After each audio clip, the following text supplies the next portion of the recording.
여러분 안녕하십니까? 2021년 8월 18일 우리 하나님께서 주시는 생명의 양식 사사기 7장 1절로 8절까지 말씀이 되어 있습니다. 제가 봉독하는데요. 오늘 본문의 마지막 두 구절 7절과 8절을 봉독하겠습니다. 여호와께서 기드온에게 이르시되 내가 이 물을 핥아 먹은 300명으로 너희를 구원하며 미디안을 내 손에 넘겨주리니 남은 백성은 각각 자기 처소로 돌아갈 것이니라 하시니 이에 백성이 양식과 나팔을 손에 던지라. 기드온이 이스라엘 모든 백성을 각각 그의 장막으로 돌려보내고 그 300명은 머물게 하니라. 미디안 진영은 곧 그 아래 골짜기 가운데 있었더라. 아멘. 잠시 우리 주님 앞에 기도 올리겠습니다. 사랑하시는 주님, 우리에게 말씀을 주시는 것을 감사합니다.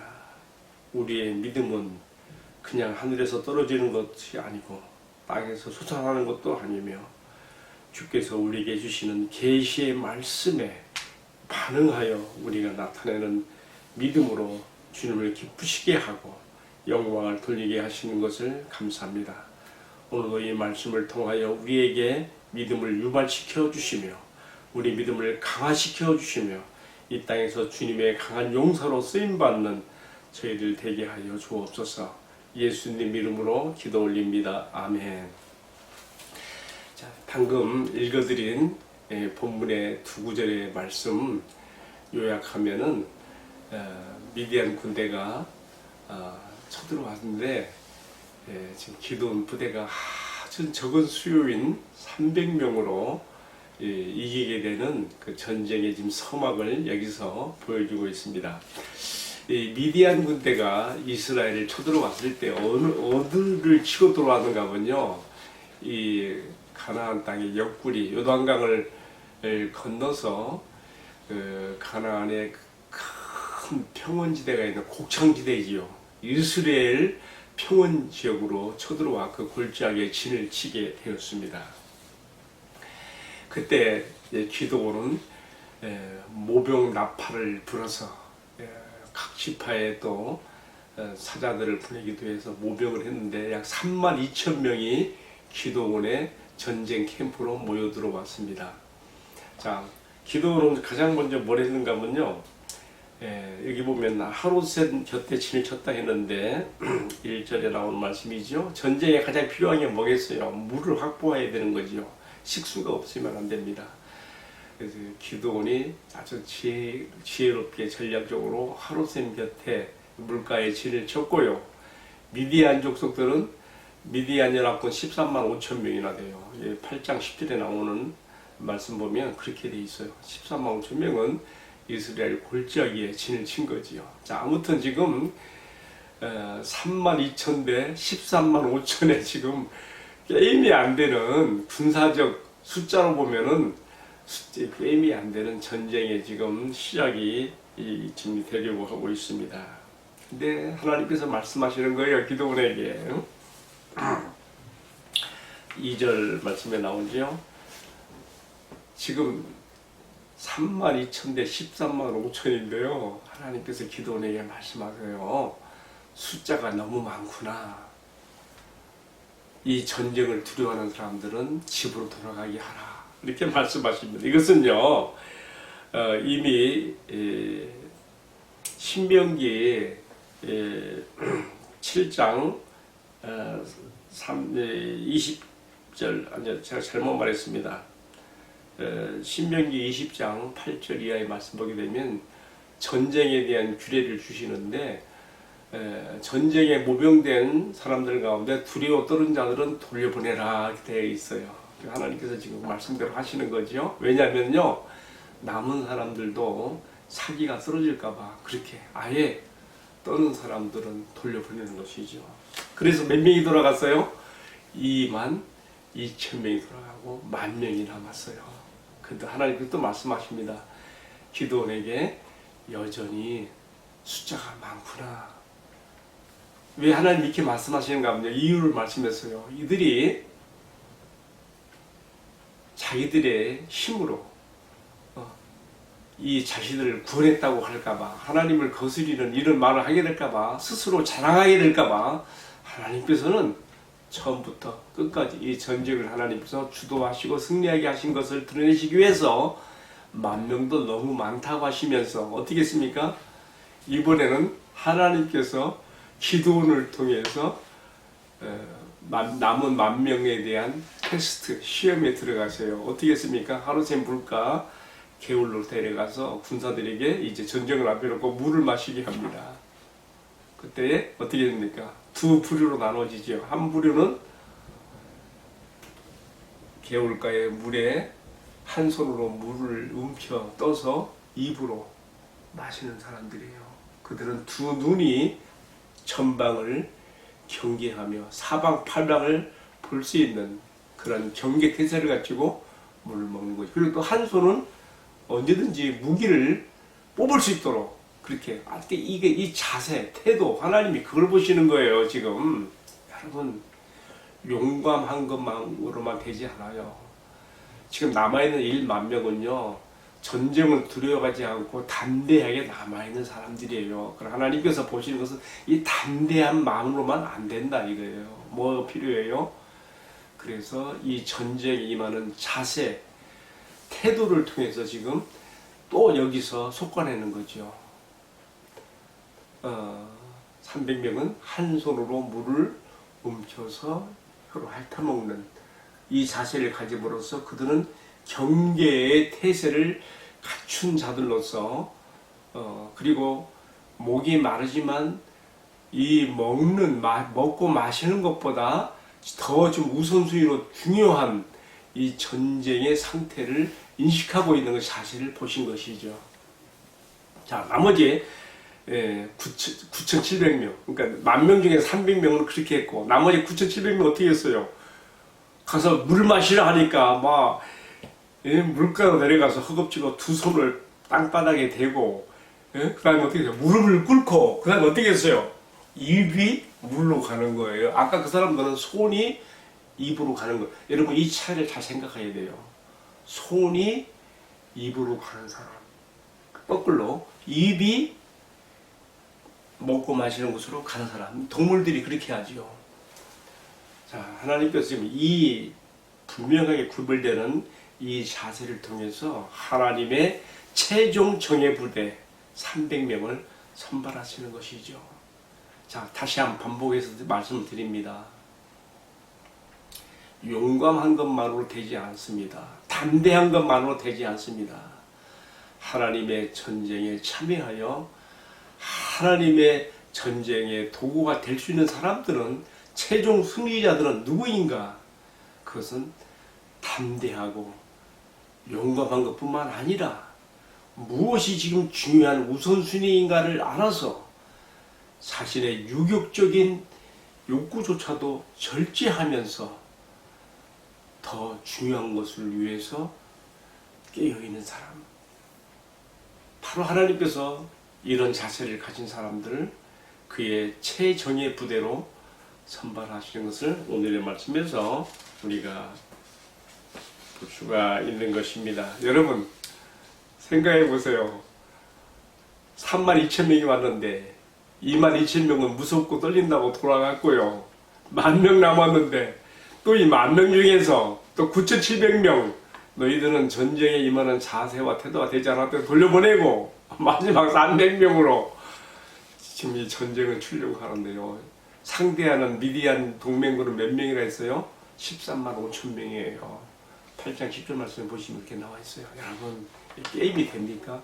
그런데 이것은 인간의 상식을 뛰어넘고 세상의 전쟁 규모에도 나오지 않는 이런 특수한 하나님의 전쟁, 이것을 통해서 하나님은 우리에게 말씀하시는 것입니다. 기도는 지금 하나님께서 당신의 전쟁을 수행하시기 위해서 진행시키시는 모든 과정을 보면서 그대로 순종합니다. 왜요?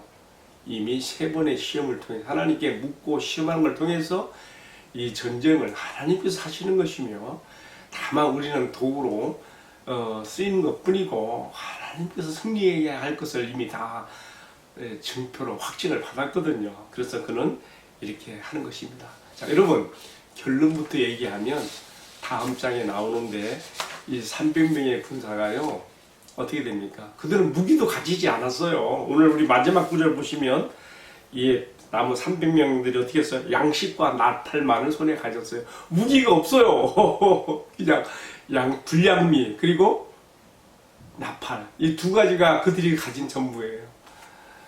하나님께서 무엇을 말씀하고 싶었을 것입니까? 오늘 우리가 여기서 저는 5가지를 생각해 보는데 함께 생각해 보겠습니다. 첫 번째로요, 하나님은 사람의 수요의 많고 적음을 중요하게 보지 않으신다는 거예요. 하나님께서 정말 원하시는 것은 하나님의 전쟁을 수행할 만한 자세와 태도를 갖춘 최정예 부대. 그 숫자가 중요하지 않습니다. 하나님께서는요, 천사 한 명을 통해서도 아수르 군대에 그것도 하룻밤 사이에 18만 5천 명을 죽이는 일도 있어요. 그렇지 않습니까? 열왕기와 19장 29절로 37절 말씀 보세요. 히스기야 왕 때 아수르 군대가 쳐들어와서 하나님을 능욕하고 이스라엘을 모욕할 때에 그 밤에 어떻게 됐습니까? 한 천사가 아수르 군 진영에 하룻밤 사이에 18만 5천 명을 속량을 내게 만들었다고 그랬어.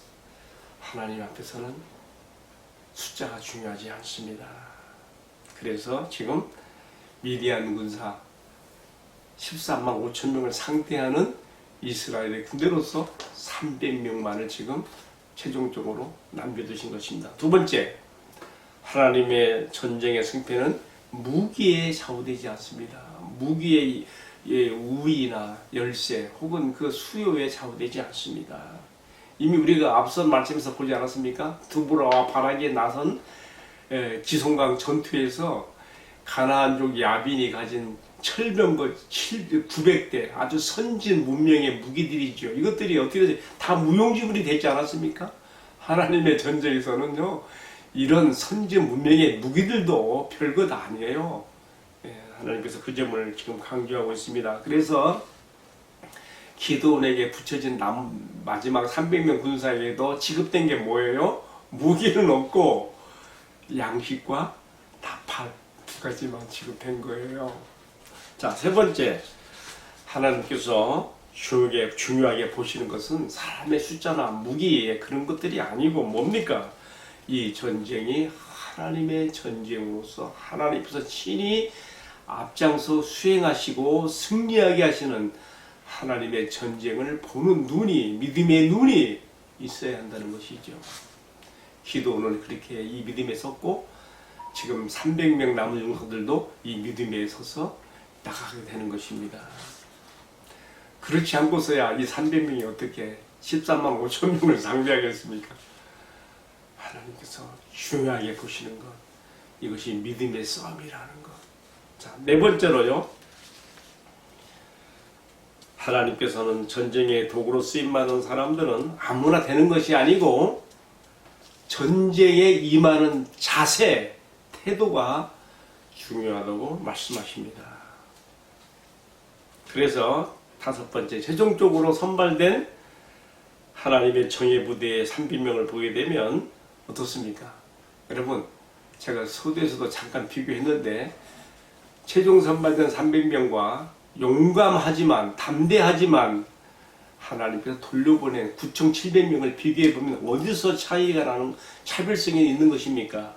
첫 번째는요, 하나님의 전쟁에 참여하도록 선발된 사람들은요, 인간의 원초적 본능을 대표하는 상징으로서 먹고 마시는 것을 위해 동물처럼 그렇게 입을 갖다 대는 사람들이 아니라 손을 사용하여 먹고 마신 사람들로서 큰 상징적 의미를 여기에 담고 있습니다. 뭡니까?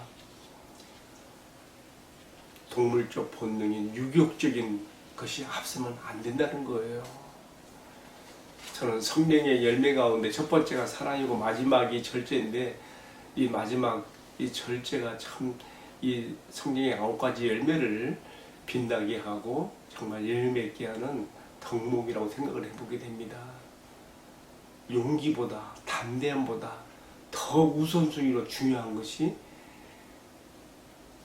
바로 절제이며 유욕보다 더 앞서는 것이 더 중요한 것이 앞서는 유욕을 차지하고 지금이 어떤 상황이고 어떤 상태인가를 분별하면서 하나님 앞에 쓰임받는 사람들의 그 자세, 이것이 우리에게 필요하다는 것을 여기서 배우게 되는 것입니다. 자, 그렇다면 탈락된 사람들은 어떻게 됐어요? 어떻게 해서 이렇게 되었습니까? 그들은 먹고 마시는 것을 위해서 두 손을 땅바닥에 대고 무릎을 꿇고 그 얼굴이 물로, 그 입이 물로 갔습니다. 손이 물로 간 게 아니고요. 입이 먹고 마시는 것으로 갔어요. 자, 이것이 아무것도 아닌 것 같지만요. 내가 어떤 사람인가 하는 것을 나도 모르는 무의식 가운데 드러내는 거예요. 성도 여러분, 오늘 하나님께서 선발된 300명과 선발되지 못하고 돌려보내지는 9,700명을 비교하는 것을 통해서 정말 우리가 하나님의 최정의 부대에 영적 전투에 정말 기력에 쓰임받는 그리스도 예수의 제자며 강한 용사가 되기 위해서는 어떤 자세, 어떤 태도, 어떤 영적 무장, 어떤 우리가 하나님 앞에 자세를 갖춰야 되는가를 여기서 배우게 됩니다. 다시 한번 강조하지만 유욕이 앞서면 안 됩니다. 상황이 얼마나 중요한가를 인식하고 그 상황에 맞게 처신하며 하나님 앞에 깨어있는 자세로서 서는 것, 바로 그것이 어떻게 표현됐습니까? 두 눈으로 전방과 사방 팔방을 경계하며 입이 물로 간 게 아니라 손으로 물을 움켜서 입에 대고 핥은 사람들의 모습을 통해서 우리가 배우게 되는 것이죠. 자, 이제 오늘의 말씀을 마무리하면서요, 기도원의 300 용사의 그 이야기는 다만 그때 이야기로 끝나는 것이 아니라 오늘 우리에게도 같은 싸움이 있고 같은 영적 전투가 있다는 것을 신약 성경의 사도들은 우리에게 가르쳐주고 있습니다. 에베소서 6장 10절 11절에 보게 되면 사도 바울은 에베소 교회에 보내는 편지를 통하여 담대하라, 그리스도 안에서 너희가 강하고 담대하라 말하면서 뭐라 했습니까? 우리의 싸움은, 우리의 씨름은 혈과 육에 대한 것이 아니요 정사와 권세와 이 어두움의 세상 주관자들과 하늘에 있는 악한 영들에게 대한 싸움이라고 말하고 있습니다. 여러분, 이것들이 어떤 전쟁의 날을 정해놓고 기다리는 게 아니죠. 호시탐탐 노리고 지켜보고 있습니다. 마치 기드온 부대와 미디안 교회 부대가 서로 대치하고 있는 상황처럼 우리도 역시 그런 영적 상황에 놓여 있습니다. 그래서 베드로 사도는 베드로후서 5장 7절 9절에 말하기를 너희 원수 마귀가 산필자를 두루 찬다니 너희는 믿음을 굳게 하여 저를 대적하라, 이렇게 말하고 있습니다. 그러면서 특별히 당부하는 건 뭡니까? 너희가 근심이 너희 마음을 지배하게 하지 마라. 여러분, 왜 우리가 영적으로 그렇게 무력해지고 힘을 잃고 왜 우리가 패배한 것처럼 됩니까?